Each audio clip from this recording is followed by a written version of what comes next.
His was the old world idea of a perfectible product, not a novel product. But this was a new world. It was a world Henry Ford had helped to create, but it wasn't a world he understood or much liked.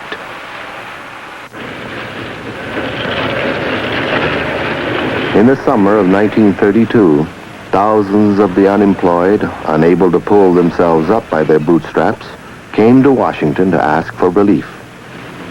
They weren't revolutionaries, but veterans of the First World War. They were orderly. Many had brought their wives and children. They were asking only that their bonus for war services, which was due to be paid to them in 1945, be paid now, when they needed it. They were asking to be noticed, to be seen. I never saw such discipline. I never saw such fine Americanism as is exhibited by you people. You have just as much right to have a lobby here as any steel corporation. Yeah.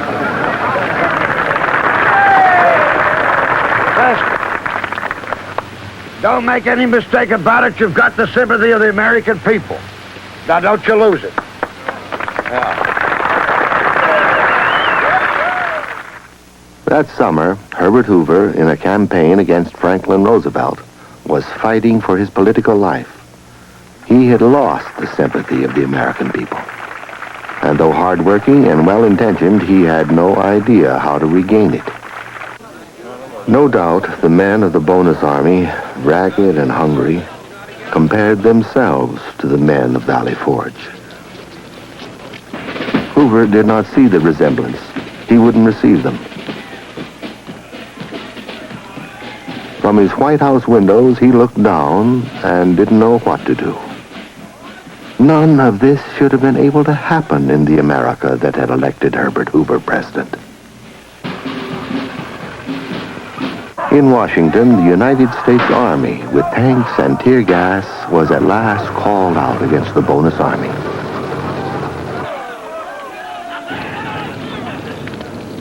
The shack village they had built out on the flats, where the Pentagon now stands, was torn down and burned. The vets were dispersed. No one knew where they would go or what would become of them.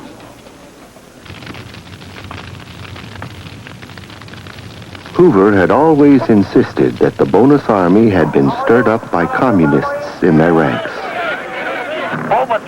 And the government and the great newspapers warned us about listening to un-American agitators out to take advantage of our distress.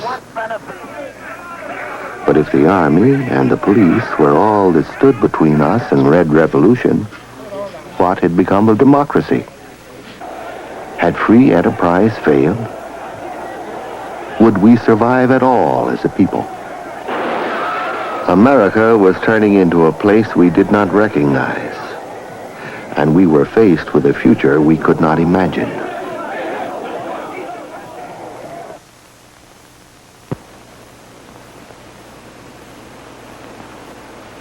I congratulate you, Miss Dolce, on being the winner in this National Smiles contest. And I hope that everyone in the country is going to follow your example.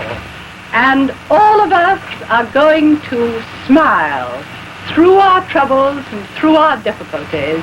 And I know that it will help us all to weather these hard times. Mrs. Roosevelt, I can truthfully say that this is the proudest moment of my life. I am grateful to you from the bottom of my heart. I pledge we will all smile and keep on smiling. Now, wait a minute. You ain't done nothing of the kind. Ladies and gentlemen, and they had nothing to do with it. Smile. The same message came over the radio. That companionable piece of speaking furniture which people had come to love as they had loved their Model Ts. Its tunes cheered us, and its voices offered hope. And to hope, against hope, seemed about all we could do now. And youth comes to us wanting to know what we propose to do about a society that hurts so many of them. I say to you, do something. And when you have done that something, if it works, do it some more. And if it does not work, then do something else.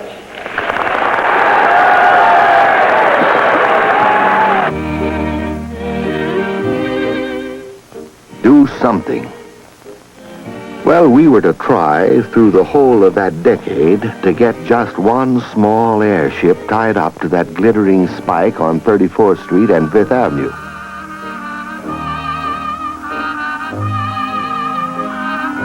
And when it did not work, we tried it some more.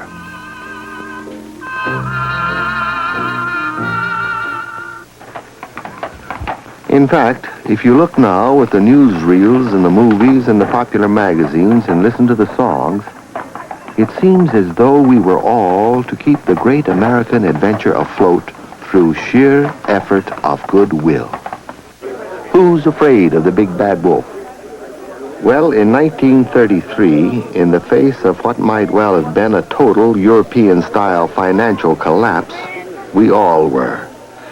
And yet we were told that all we had to fear was fear itself. I can assure you that it is safer for you to keep your money in a reopened bank than to keep it under the mattress. And somehow it did work. The closed banks did reopen. 375.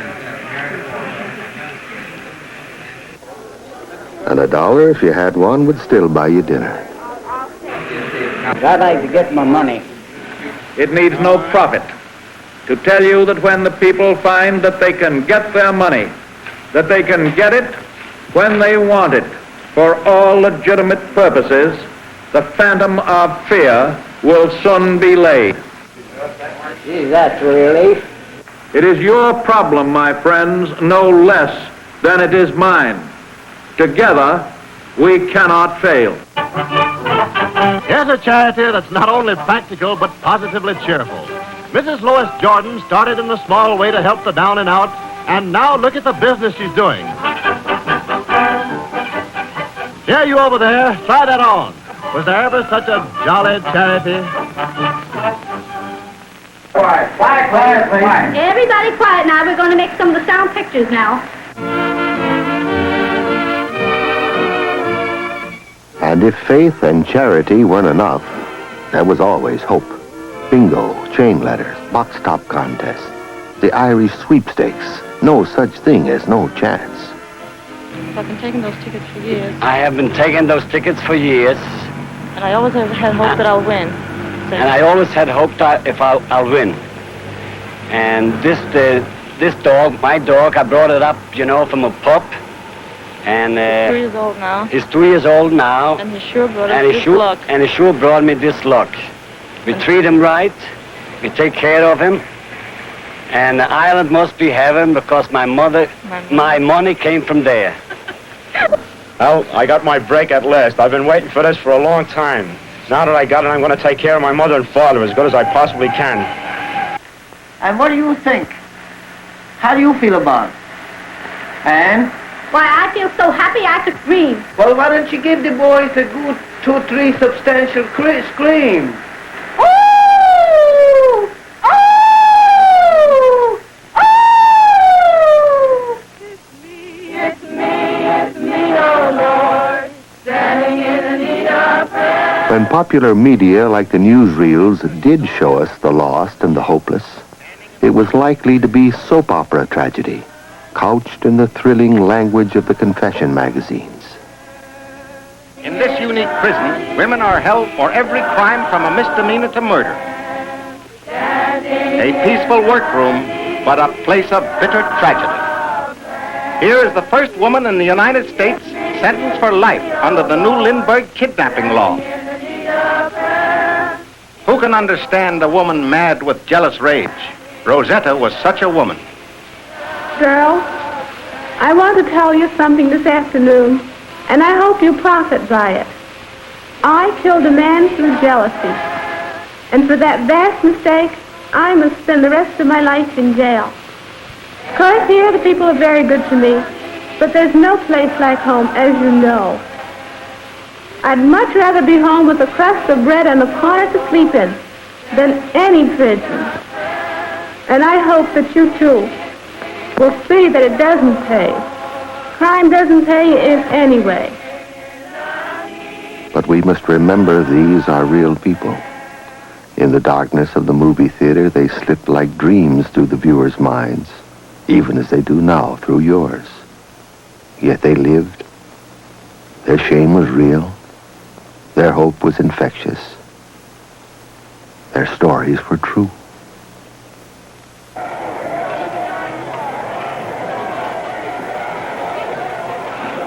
The Depression had begun early for the farmers and the rural poor and went deeper. At first there were protests, strikes, rallies. And as the decade wore on, natural disaster was added to economic. Droughts turned the plains to deserts, to seas of dust. Outrage became despair. Farms were abandoned, so was hope. I've lived here 25 years on this land. Up to 4 years ago, we always made a living and had plenty. Now, after 4 years of drought, we have to move away, go someplace else to make a living.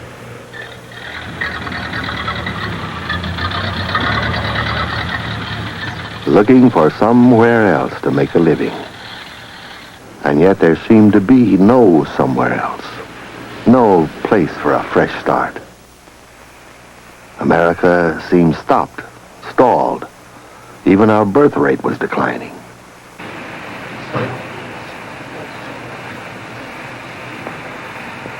The government set up agencies and relief programs and even began public works projects to create jobs. Total economic collapse wouldn't happen. Neither would revolution. But we were beginning to believe that America would be like this forever. A dime, an apple, a worn-out shoe, a cold smokestack, a line of men wearing caps or hats, waiting with terrible patience for a handout or a job. We compressed what we could no longer deny into symbols.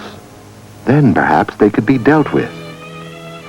What was needed was a frame, a place to stand, someone who could counter symbols of despair with symbols of hope. Discouragement, fear, failure. Only a few years ago, these stalked the nation. Depression haunted America.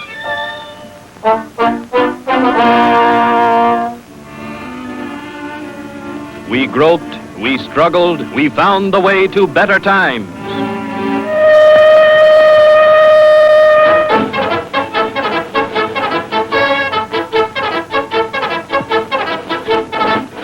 Today, depression is a fading memory. Millions of men and women have found employment, and with it, confidence and hope.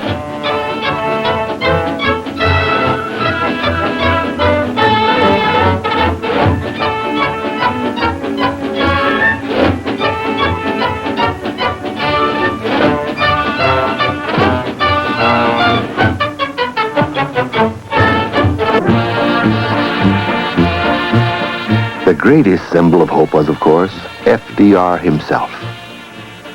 The camera loved Roosevelt.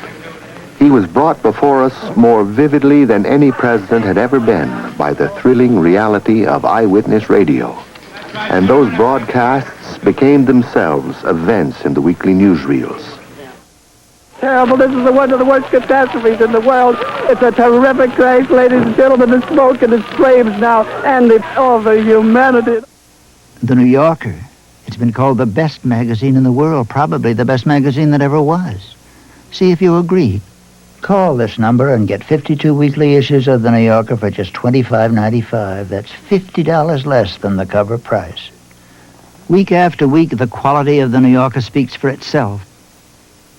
Call 1-800-TDC-8343 for 52 weekly issues of the best magazine in the world. Yes, the New Yorker. Open your door to another great offer from Sears Shop at Home Service. I like doing special things for my family and friends, and they know I care when I make a special cake with the Educated Cake Pan from Sears Shop at Home Service. I made this professional-looking cake myself, and you can do it too. The 18-piece Educated Cake Pan includes everything you need to make baking special cakes easy and fun. Just arrange the 12 non-stick cubes in the pan to form the shapes you want. Pour in the batter and bake. Then use the pastry bag and 4 decorating tips to decorate. And serve. Out come bold letters, numbers, elegant pedophores, everything from a toy train to a city skyline. I can even use it to make special gelatin molds. There's no limit to what I can do. You can make professional-looking cakes, too, for just a fraction of the cost of a bakery cake. In fact, the Educated Cake Pan will probably pay for itself the first few times you use it. So why not make all your occasions special? Just call this toll-free number now to order the Educated Cake Pan. It's only $24.95, and this offer is not available in Sears retail stores or catalogs, only through Sears Shop at Home Service. And if you call now, you'll get this beginner's guide to cake decorating free. In 36 colorful pages, you'll learn how to frost and decorate like a professional. It's yours free if you order the Educated Cake Pan now. Here's how to order. Call your Sears representative toll-free, 1-800-351-9000. The Educated Cake Pan is only $24.95 plus $3.95 shipping and handling, and you can charge it to your Sears Charge, Discover Card, Visa, or MasterCard. Sorry, no CODs. But remember, Sears policy is satisfaction guaranteed or your money back. You'll get the pan with 12 non-stick cubes, pastry bag with 4 decorating tips and instructions. It makes a great gift. And if you order now, you'll also get the decorating book free. Send your check or money order for $24.95 plus $3.95 shipping and handling to Sears Shop at Home Service, P.O. Box 1592, Downers Grove, Illinois, 60515, or call 1-800-351-9000. Order now. Now you can shop at home with Sears. You have to be a peculiar kind of person to like to go in friendship sloops. The Friendship Sloop, an old-fashioned sailboat, still enjoyed by many today for its heritage and sturdy value. The care that goes into making these boats also give the riders a feeling of luxury. Well, it's the one respect in which I live like a millionaire. Set sail with the Discovery Channel on Friendship Sloop, Friday night at 8:30 Eastern, 5:30 Pacific.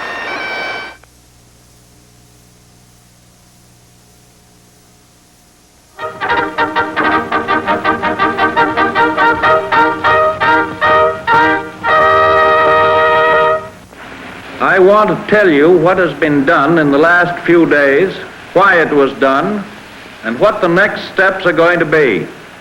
I recognize that... As though we were gathered around some single gigantic American fireside, we listened all together to his ideas and answers on the networks.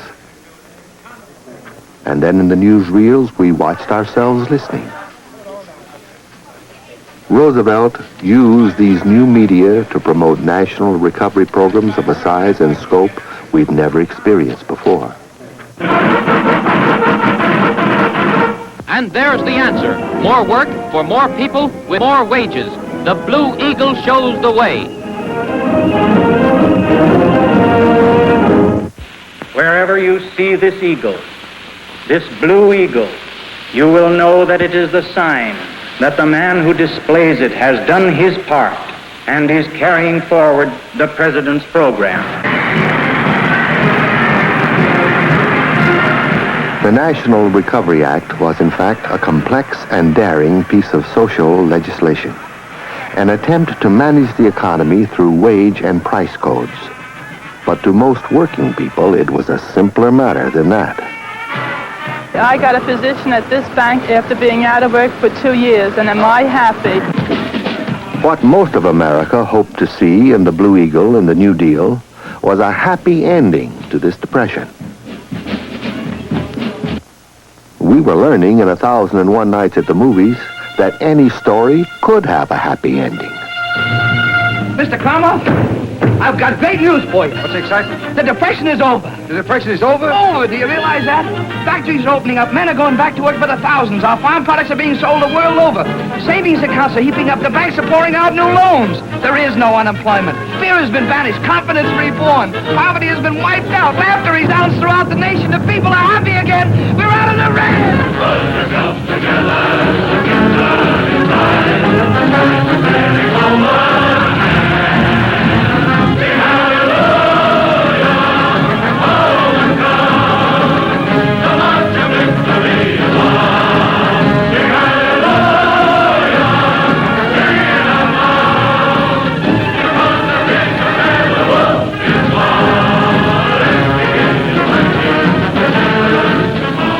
The big bad wolf is gone. For a year, the Blue Eagle was everywhere. Here, a train wreck show at the Minnesota State Fair pits the NRA against Old Man Depression.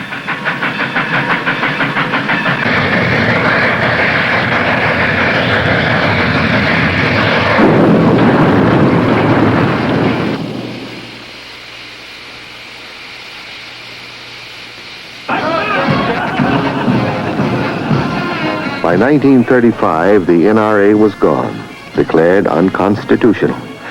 It hadn't anyway worked as well as people had hoped. The NRA failed, but we learned this from it, that national action could change our lives. Social Security, bank deposit insurance, unemployment relief, collective bargaining. In a sense, when the hoopla was over, the Blue Eagle had shown the way.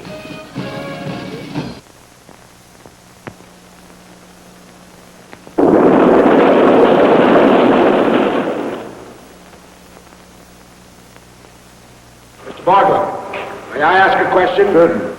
What are these bottles for? Well, they're made for the purpose of copying for the mountain. I'm allowing an extra 3 inches on all the features in order to provide stone for the wear and tear of the elements, which cuts the figure down an inch in 100,000 years. At Mount Rushmore, our national heroes were being sculpted 1,000 times life-size. We were being told in 100 different ways that we were a unified nation with a glorious past and a wonderful future. In New York, they were still dreaming of Zeppelins on the Empire and getting a rope on one tiny blimp. There would be no simple solution, no parade, no technological marvel, no stunt would end this depression. It just went on and on. It was all going to be much more difficult than we had wanted to believe. The Republican and the Democratic parties have absolutely failed to help the farmers and the laboring class of the state. And the masses of America, 75 to 80 to 85% of the people not only give up their property year after year, but they go further and further and further into economic slavery to where the flesh and blood of the born and the unborn will never be able to raise the debt, let alone come back and rescue the property that they've lost from these depressions.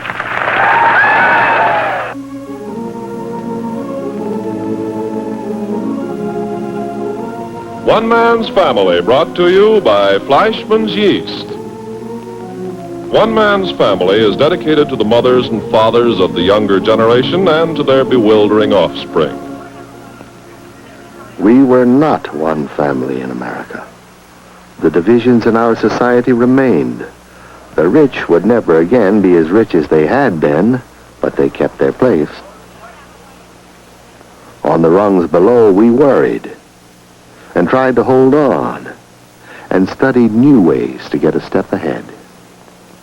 A generation was learning what it had to do just to get a job and keep it. I'll have no trouble selling this car. No, sir. You fellas going to sell a lot of Fords this year? I certainly hope so. How do you like that 1937 Ford? Best thing on 4 wheels today. Survival is success enough. Survival and maybe some of the tokens of status.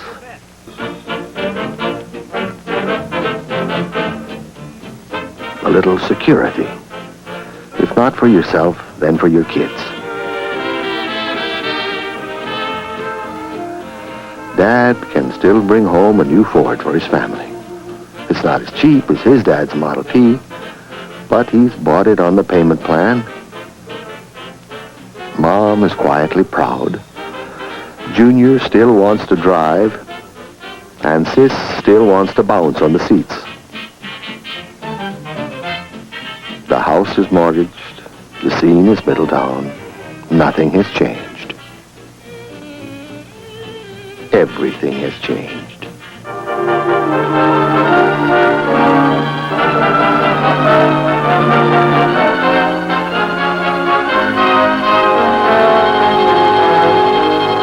investigations into the strike riot are focused on the Republic Steel Corporation's plant at South Chicago.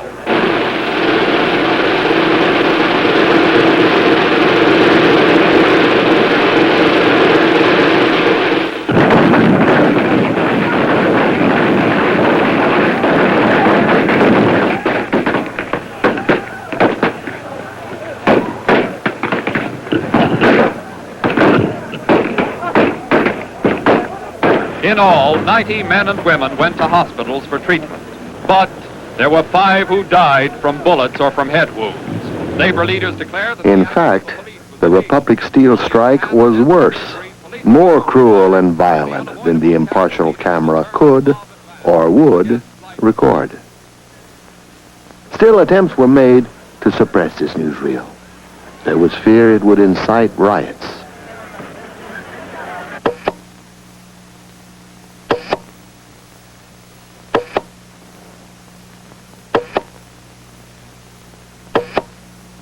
But at the same time, young photographers for the government's Farm Security Administration were bringing back pictures like these of people whom the struggles of the labor unions and the programs of the New Deal had hardly begun to touch.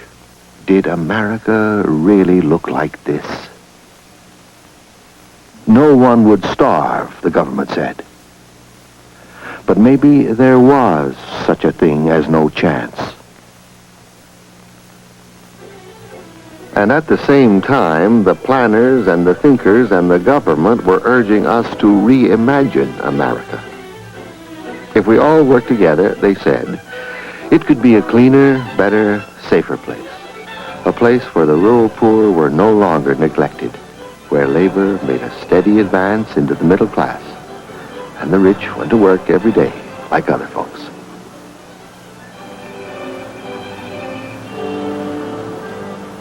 Throughout the decade, out of this flood of conflicting information, we were trying to assemble a picture of what America was like now. An image of ourselves that took in hard facts we could no longer deny, yet be hopeful and reassuring. Most of all, it had to be convincing. And in the end, it was. It looked, in fact, a lot like life.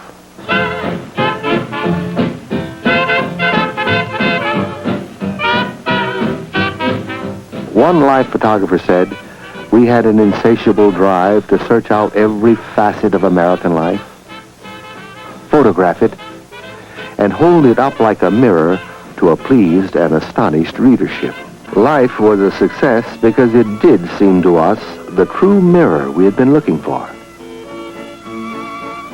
It seemed to leave nothing out. The movie stars and the politicians and the smiling families of the ads lay next to eyewitness reports of our terrible conflicts and suggested that this was all only the healthy variety of a free people.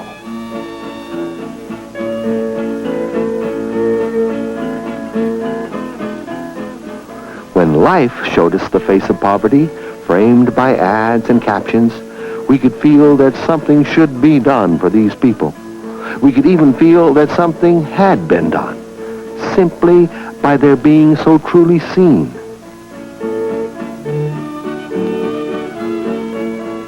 When life told us that the movie, The Grapes of Wrath, was an accurate picture of the courage and humanity of Dust Bowl refugees, it proved it in pictures. And if the Tom Joads of America did look like Henry Fonda, if the Ma Joads did look like Jane Darwell, then we could look into the faces of the homeless and the lost and not look away, and by that very act, so we felt, draw them too into the one great American family.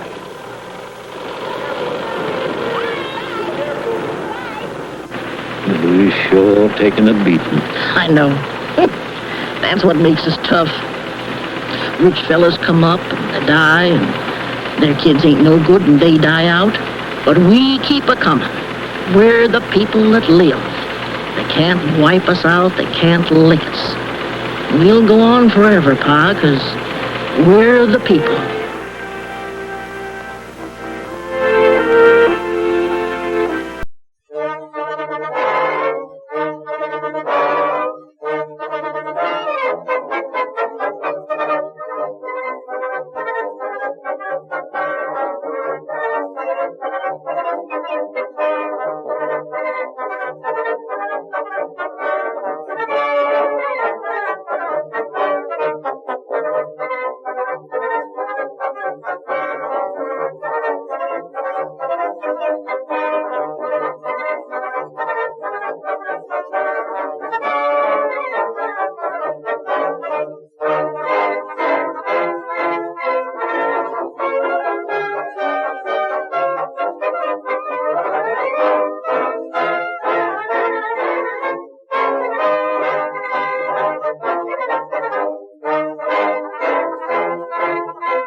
H.G. Wells, the celebrated English novelist, philosopher, and historian. Is there going to be war, Mr. Wells? No, I don't think there's going to be a great war, not a world war again, for at least the next 2 years. America is very important at the present time as a mitigating circumstance in the European and Asiatic situation. How about the visit of the Duke and Duchess of Windsor to America, Mr. Wells? Oh, I'm not a gossip correspondent. Get it, Charlie, get it, Charlie. It's crashing terrible. Oh, my, get out of the way, please. It's burning, bursting into flames, and it's falling on the mooring mast and all the folks between it. This is terrible. This is one of the worst catastrophes in the world. It's a terrific crash, ladies and gentlemen. The smoke and the flames now, and it's all the humanity and all the prayers that are screaming around here. I can't talk to people. There's friends around there. I can't talk, ladies and gentlemen. Listen, folks, I'm going to have to stop for a minute because I've lost my voice. This is the worst thing I've ever witnessed.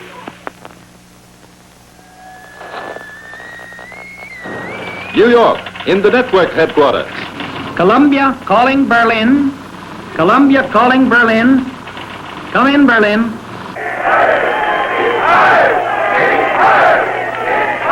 Die Hand des Friedens. In our long, inward-turning struggle to find ourselves, we hadn't played much part in the world at large. Long-distance radio made the European struggles of the 30s a fascinating radio drama, but we were, so far, only the audience. NBC editors are chained to their desks, scanning the news that's brought to America hour by hour, day and night. Cut the red and the blue network. London calling, London calling.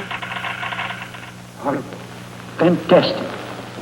Incredible it is that we should be digging trenches and trying on gas masks here.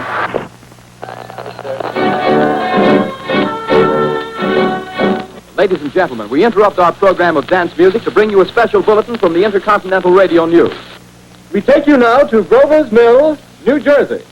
Ladies and gentlemen, it's indescribable. I can hardly force myself to keep looking at it. It's so awful. The eyes are black and they gleam like a serpent in the mouth. And it's kind of V-shaped with saliva dripping from its rimless lips. It seems that more state police have arrived. There's no need to push the crowd back now. They're willing to keep their distance. Wait a minute, something's happening. Humped shape is rising out of the pit. What's that? There's a jet of flame springing from the mirror and it leaps right at the advancing men. It strikes them head on. Lord, they're turning into flames. Hold on, will you please? I'll be right back in a minute. The announcer in Orson Welles' War of the Worlds broadcast had listened over and over to the Hindenburg announcer to get just the right tone of eyewitness hysteria.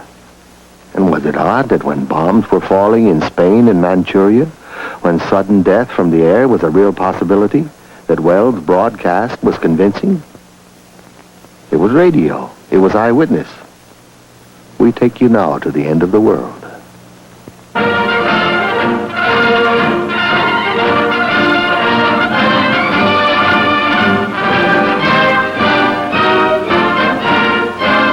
Paramount News takes you behind the scenes where television is being brought to perfection. With no faking attempted, actual transmitting and receiving are filmed for the first time. Because of the great difference in camera speed, the sharp, steady image of the televisor will not be apparent. But these are the first such pictures ever actually filmed.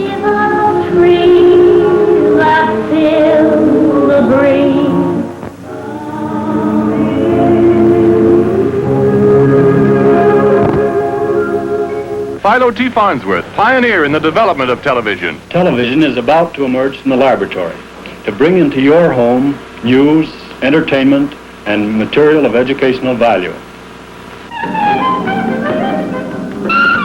News, entertainment, and material of educational value, like perhaps this present program.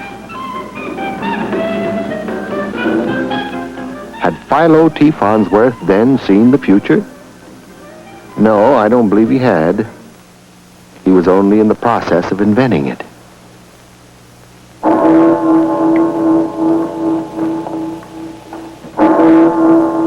the same time, on the site of the Great World's Fair, the Westinghouse Company was burying a time capsule, not to be opened for thousands of years. It contained everything which this present moment wanted the future to know about itself.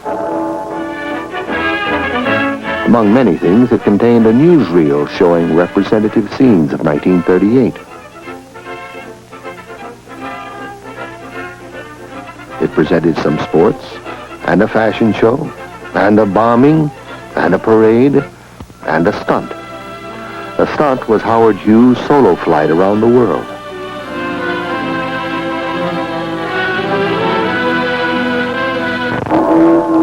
Howard Hughes.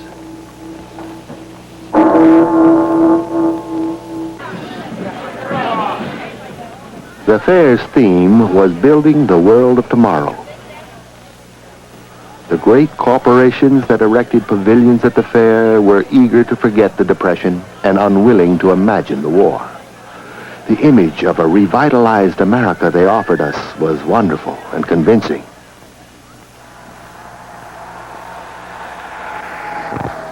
The Ford Pavilion was one of the biggest. It wasn't one of the most memorable.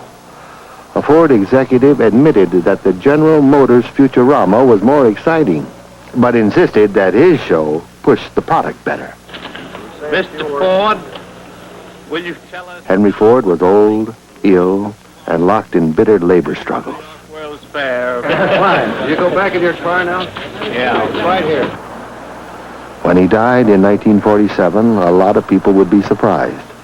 They thought he'd been dead for years. Over at the General Motors Pavilion, they showed us the future. And it worked. The Futurama was the fair's most popular exhibit, a highly detailed model of the wonderful world of 1960. It was good to know that once again we had a future.